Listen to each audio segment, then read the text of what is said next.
हम लोग जो कल टॉपिक हमने कंप्लीट किया था, वो टॉपिक किया था आपका जो कंप्लीट भी नहीं था, और हम चल रहे थे कुषाण वंश पर चल रहे थे।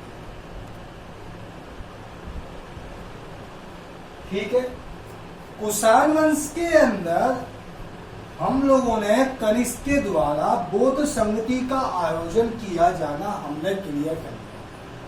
चतुर्थ बौद्ध संगति का आयोजन कनिष्क ने कर लिया। चतुर्थ बौद्ध संगति का आयोजन कनिष्क के द्वारा किए जाने के पश्चात आपको मैंने बताया 500 बौद्ध विद्वानों ने उसके अंदर भाग लिया था। विद्वानों ने भाग लेने के फलस्वरूप त्रिपिटक के ऊपर, किसके ऊपर? त्रिपिटक के ऊपर महाविवास की, इसके ऊपर टीकाएं लिखी गई, जिसे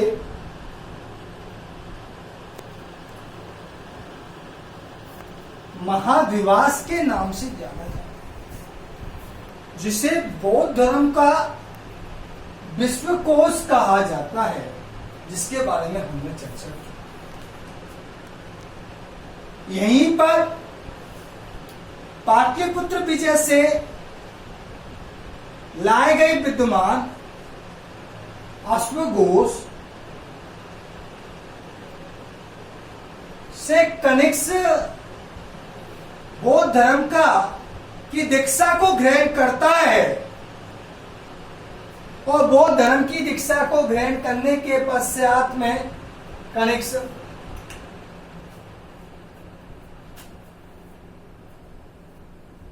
चतुर्थ बौद्ध संगति, जिनके अनुवेश के अनुसार उपाध्यक्ष बनाए, उसने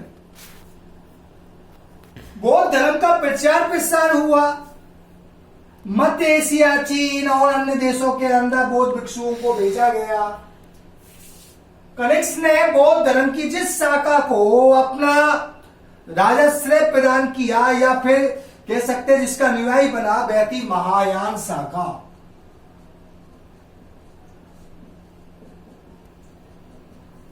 कौन सी थी? महायान शाखा, जिसे बौद्ध धर्म का वह अनुयायी बना। बौद्ध धर्म के प्रचार प्रसार में कनिष्क ने महत्वपूर्ण भूमिका निभाई। उसके यहां महान विद्वान थे। अश्वघोष के द्वारा बुद्ध चरित, स्वर्णानंद महाकाव्य और अन्य ग्रंथों की रचना की गई। उसी के पास में सापेक्षवाद के माध्यमिक सूत्र में नागार्जुन ने माध्यमिक सूत्र के अंदर सापेक्षवाद के बारे में जो बताया है, जिनको भारत का आइंस्टीन कहा जाता है, वो भी उनके दरबार में।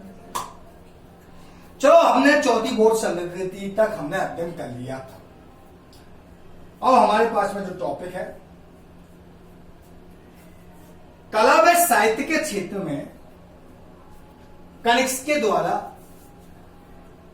क्या महत्वपूर्ण उपलब्धि रही है, उसको हम देखने जा रहे हैं। आप पढ़ रहे हैं हिस्ट्री विद सूर्यकांत चतुर्वेदी। ठीक है बेटा, इसको देखते हैं।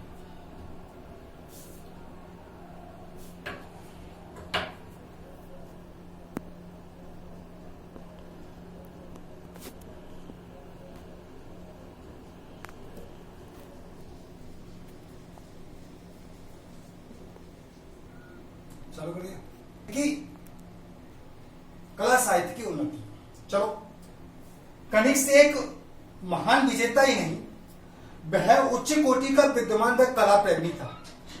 उसने अनेक बौद्ध विहारों एवं स्तूप बनवाकर प्रेम का परिचय दिया, किंतु उसकी सर्वाधिक महत्वपूर्ण देन मूर्ति कला के क्षेत्र में थी।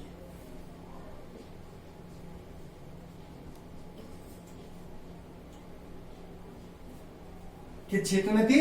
मूर्ति कला के क्षेत्र में इसके द्वारा महत्वपूर्ण देन। उसके प्रमुख स्मारक तथा कलाकृतियों में पेशावर, मथुरा, कनिष्कपुर और तक्षशिला में पाई गई। पेशावर,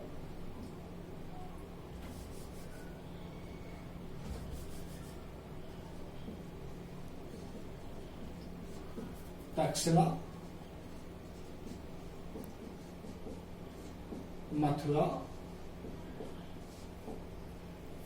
पेशावर, तक्षशिला, मथुरा और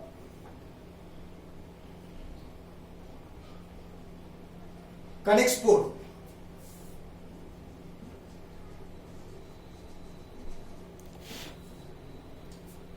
उसकी हमको अनेक मूर्तियां प्राप्त हुई। तक्षशिला में का सिरमुख नगर,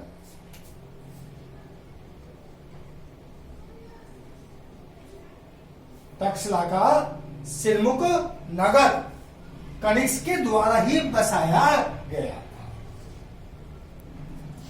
तक्षशिला का कौन सा नगर है? सिरमुख नगर। ये किसके द्वारा बसाया गया था? कनिष्क के द्वारा बसाया गया था, जिसने एक भवन, बड़ा भवन और बिहार का निर्माण किया। मथुरा उसके समय में एक कला का एक महत्वपूर्ण क्षेत्र था, यानी कि मूर्ति कला का एक महत्वपूर्ण क्षेत्र के रूप में अगर देखा जाए मथुरा, आपको मैं बता दूं, मथुरा, अमरावती और गांधार तीनों मूर्ति कला के क्षेत्र में एक महत्वपूर्ण योगदान रहा है। तो तक्षशिला जो मथुरा है वो कला के क्षेत्र में उस समय उसका महत्वपूर्ण स्थान रहा था। अब इसका एग्जांपल मैं आपको देता हूं किस तरीके से रहा था, उसके बारे में बात करें।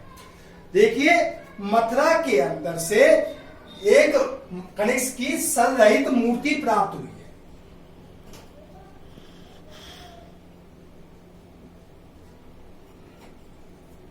क्या प्राप्त हुई है? सिर रहित मूर्ति प्राप्त हुई है। किसकी प्राप्त हुई है? कनिष्क की सिर रहित मूर्ति प्राप्त हुई है, जो वर्तमान में मथुरा संग्रहालय के अंदर रखी हुई है।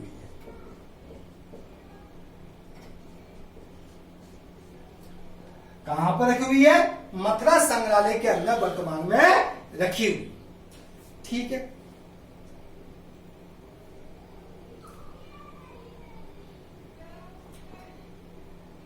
उसी प्रकार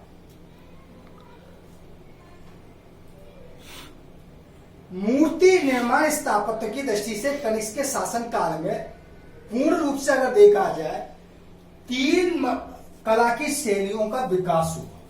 कितनी कला की शैलियों का विकास हुआ? 3 कला की शैलियों का विकास हुआ।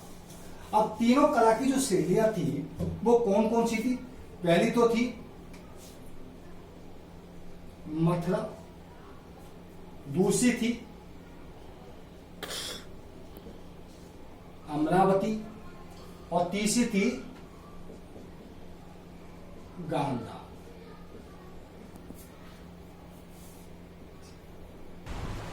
तीन शैलियां है, मथुरा है, अमरावती है और गांधार है।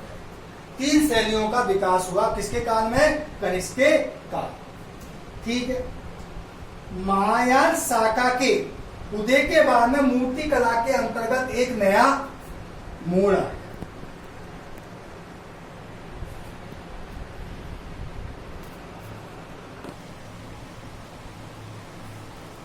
महायान शाखा के उदय के बाद में मूर्ति कला के अंतर्गत एक नया परिवर्तन आ गया। वो परिवर्तन क्या था भैया? देखिए, वो परिवर्तन ये था कि सीमांत प्रदेश, अब देखिए मथुरा के अंदर कला का विकास हुआ, इसलिए इसका नाम मथुरा शैली हो गया। अमरावती, गुंटूर आंध्र प्रदेश, गांधार यानी कि सीमांत क्षेत्र के अंतर्गत अगर बात की जाए तो गांधार का मूर्ति कला पर पूर्ण रूप से यूनान का प्रभाव।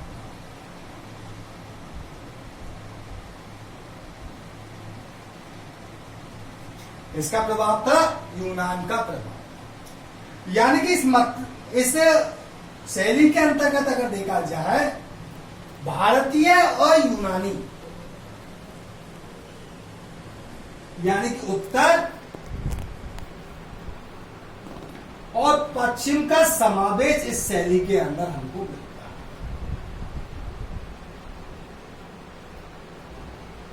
उत्तर और पश्चिम दोनों का समावेश इस शैली के अंदर मिलता है। वो शैली कौन सी है? गांधार से यूनान का प्रभाव है। उसके पश्चात इस मूर्ति के इस गांधार शैली के अंदर यूनानी देवताओं की झलक मिलती है।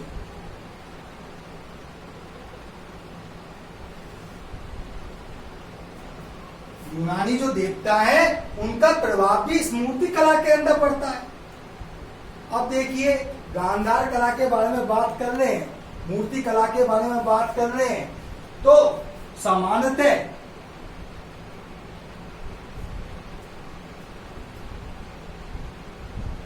तो इस मूर्ति कला का में यूनानी देवताओं दृष्टिगोचर होता है, इसलिए इसको एक अन्य नाम से भी जाना जाता है, इंडो ग्रीक या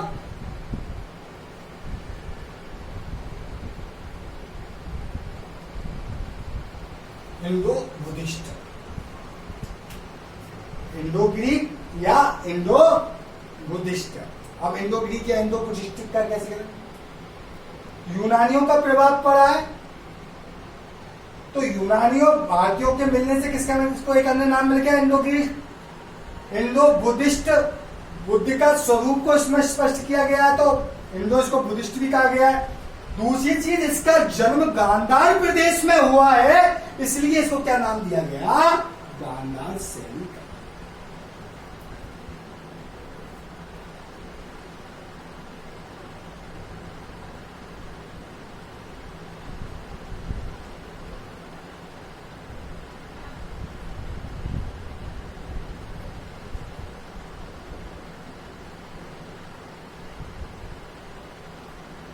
गांधार शैली, ठीक है बात। को यहां तक हमने पढ़ लिया गांधार शैली को इसलिए कहा है। कनिष्क की राजसभा में भी उच्च कोटि के विद्वान रहा करते थे। यहां तक आपको कोई दिक्कत नहीं है? दोबारा से बोले तो यूनान के प्रभाव और यूनानी देवताओं का प्रभाव था इस पर। इसको इंडो ग्रीक भी कहा जाता है, इंडो बुद्धिस्ट भी कहा जाता है। गांधार प्रदेश में होने का इसको गांधार शैली भी कहा जाता है। यहां तक किसी को दिक्कत?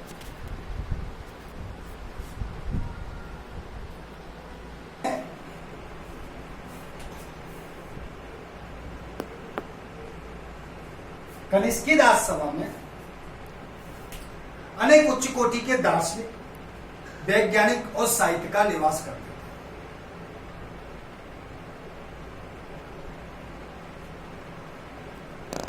क्या थे? उच्च कोटि के विद्वान, साहित्यकार। में सबसे महान व्यक्ति जो थे वो कौन से? अश्वघोष, जिनके बारे में मैंने आपको बताया, जिनको कनिष्क कहां से लाया था, आपको मैंने बताया था पाटलिपुत्र विजय के बाद में लाया।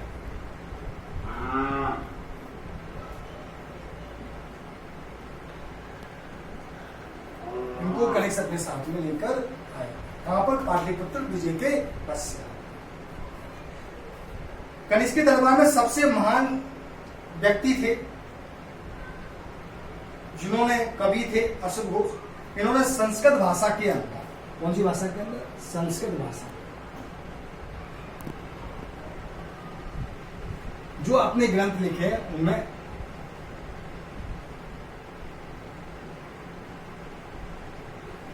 बुद्ध चरित्र, पहला ग्रंथ कौन सा है?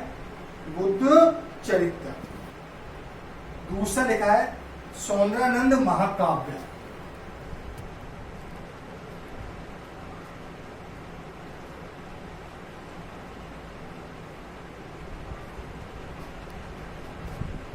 सौंदरानंद महाकाव्य, बुद्ध चरित्र, सौंदरानंद महाकाव्य, सूत्रालंकार उसके द्वारा की गई थी। संस्कृत भाषा के कवि थे। बुद्ध चरित्र, सौंदरानंद महाकाव्य, सूत्रालंकार, सारीपुत्र प्रकरण की रचना। उसके पश्चात शून्यवाद व सापेक्षवाद के प्रवर्तक, पहले तो ये हो गए।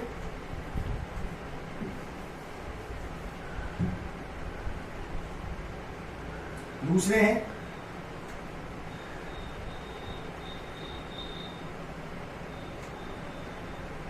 शून्यवाद और सापेक्षवाद के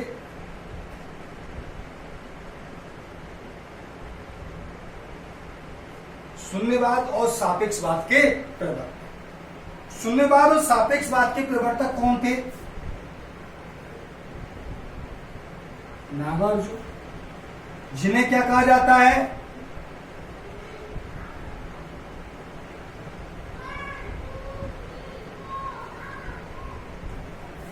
भारत का आइंस्टीन कहा जाता है।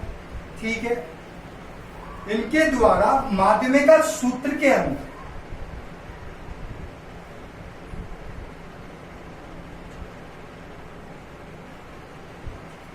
सूत्र में सापेक्षवाद का सिद्धांत इनके द्वारा माध्यमिक सूत्र में सापेक्षवाद का सिद्धांत है वो दिया गया। सापेक्षवाद के प्रवर्तक नागार्जुन, जिन्होंने माध्यमिक सूत्र में सापेक्षवाद का सिद्धांत दिया, भारत के आइंस्टीन कहा जाता है। ये भी कनिष्क के शासनकाल में थे। दूसरे हैं असुघोष और इनके बारे में मैंने आपको बता दिया। इसके बाद में आते हैं आपके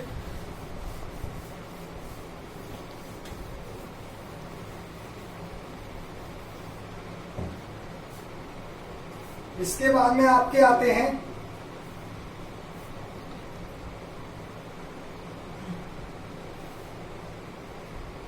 चरक। ये भी कनिष्क के राज्य में राजवेद थे।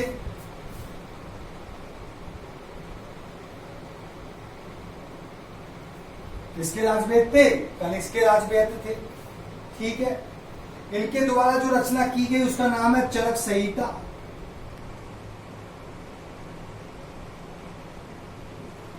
कौन से ग्रंथ की रचना की गई? चरक संहिता, जो आयुर्वेद की अमूल्य निधि है।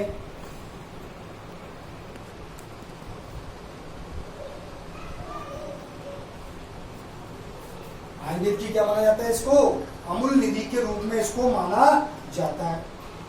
वसुमित्र, पार्श्व, संरक्षक कनिष्क के समय में अन्य प्रसिद्ध विद्वान थे जिन्होंने संस्कृत साहित्य के क्षेत्र में अदासित उन्नति की है। उनके दरबार में मंत्र एक प्रसिद्ध राजनीतिक तथा कुशाग्र बुद्धि था। ठीक है, ये आपके मैंने यहां पर आपको बता।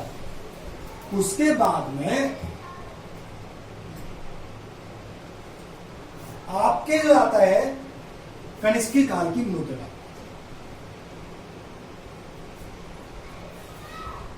मुद्रा की बात की जाए, कनिष्क महान निर्माता था। उसके द्वारा मुख्य रूप से स्मारक, कलाकृतियां, पेशावर, मथुरा, कनिष्कपुर आदि तक्षशिला में पाई गई हैं। तक्षशिला के सिरमुख नगर में उसी के द्वारा स्थापित किया गया था। मैंने आपको बता दिया था सिरमुख नगर किसके द्वारा स्थापित किया गया था? कनिष्क के द्वारा स्थापित किया गया था तक्षशिला का।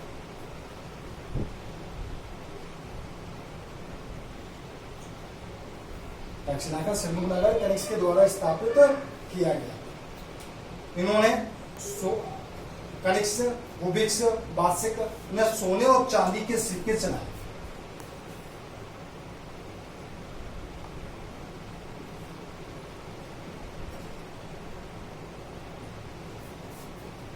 इनके द्वारा किसके सिक्के चलाए गए थे? सोने व तांबे के सिक्के चलाए।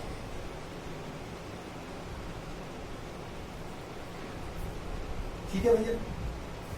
और इन सिक्कों में एक विशेष कुशाण सिक्कों में एक विशेष लक्षण ये मिलता है कि इसमें विभिन्न भागों में रहने वाले देवताओं के कुशाणों के द्वारा इनमें नाम अंकित मिलते हैं। निर्माता के रूप में अगर कनिष्क के बारे में बात की जाए, कनिष्क एक महान निर्माता था। उसका मुख्य उसने स्मारक जो कलाकृतियां बनवाई हैं पेशावर, मथुरा, कनिष्कपुर, तक्षशिला में करवाई। तक्षशिला के सिरमुख नगर में उसी के द्वारा स्थापित किया गया, जिसमें एक बड़ा भवन, विहार व अन्य भवन थे। मथुरा भी उसके समय का एक महान कला का केंद्र था। मथुरा कनिष्क के समय में, इस समय कनिष्क ने यहाँ से कनिष्क से रहित हमको मूर्ति भी प्राप्त होती है। ठीक है, इसके बाद में टॉपिक कनेक्ट चल रहा है, ध्यान रखिएगा। मेरे पास में थोड़ा स्पेस कम है, इसलिए मैं थोड़ा सा निकाल दूंगा। विज्ञान की उन्नति, देखिए जैसा कि हमको मालूम है कि कनिष्क के क्षेत्र में कला और साहित्य का मान संरक्षक था, फलस्वरूप उसके काल में साहित्य की विविध विधाओं का सर्वांगीण विकास हुआ। इस काल में उसके द्वारा पहली बार संस्कृत में क्या लिखे गए थे? लेख लिखे गए। भाषा कौन सी है? संस्कृत। और संस्कृत भाषा के अंदर क्या लिखे गए हैं? लेख लिखे गए। ठीक है। उसके पश्चात में संस्कृत में लेख लिखे गए हैं अश्वघोष, भाष्य, शूद्रक महान साहित्यकार थे। संस्कृत भाषा और उसकी उन्नति के लिए, उन्नति के साथ ही पाली और प्राकृत भाषा में भी इस युग में उत्कर्ष रचना हुई। बौद्ध संप्रदाय की प्रगति के फलस्वरूप अनगिनत अवदानों की रचना हुई, दिव्यदान आदि। कनिष्क के दरबार में दार्शनिक तथा वैज्ञानिक रहते थे। चरक, सुसत महान चिकित्सक और आयुर्वेदाचार्य थे। नागा अर्जुन इसी काल के अंतर्गत एक महान वैज्ञानिक थे जिन्होंने सापेक्षवाद का सिद्धांत दिया। यूनानियों के संपर्क में आने के पश्चात भारतीय ज्योतिषीय सिद्धांतों का भी एक नवीनीकरण हुआ। जब यूनानियों के प्रभाव में आए तो एक ज्योतिष के क्षेत्र में जो सिद्धांत उनका क्या हुआ? नवीनीकरण हुआ। खगोल विज्ञान के क्षेत्र में वैज्ञानिकता प्रमाणित हुई। भारत एक रोमन साम्राज्य के संपर्क के परिणाम स्वरूप लोक ऐतिहासिक क्षेत्र में एक नई तकनीकी का विकास हुआ। तांबे का कुशाणकालीन सिक्के रोमन मुद्राओं की नकल है। तो कुल मिलाकर अगर देखा जाए, कनिष्क एक महान संरक्षक, महान विद्वान के रूप में जाना जाता है कि कनिष्क एक महान व्यक्ति था। इसने बौद्ध धर्म को ही आगे नहीं बढ़ाया, बल्कि अपितु इसके काल में महान विद्वान भी निवास किया। इन महान विद्वानों के निवास के फलस्वरूप कनिष्क ने अपने शासनकाल में एक महान उपलब्धि को कायम किया था। कुल मिलाकर कहा जाए, साहित्यकार इसके यहाँ निवास कर रहे हैं, विज्ञान के और भी अन्य जो विद्वान है वो इसके यहाँ निवास कर रहे हैं। कुल मिलाकर कहा जाए तो कनिष्क एक महान विद्वान है। इस महान विद्वान के द्वारा एक महान व्यक्ति था जिसके द्वारा सभी लोगों को अपने यहाँ पर सम्मान देता था और उसके फलस्वरूप बौद्ध धर्म के प्रचार प्रसार में महत्वपूर्ण योगदान दिया और इसके यहाँ पे महान विद्वान रहा करते थे। कुल मिलाकर आज के टॉपिक में हम इतना ही पढ़ेंगे। उसके बाद कल जो आएंगे तो कल नेक्स्ट टॉपिक कनिष्क के शासनकाल का थर्ड वीडियो साथ में इसका थर्ड पार्ट थर्ड लेके आएंगे इसका वीडियो, और उसमें हम गार्नर शैली के बारे में पढ़ें। आज के लिए बस इतना ही, ठीक है बेटा।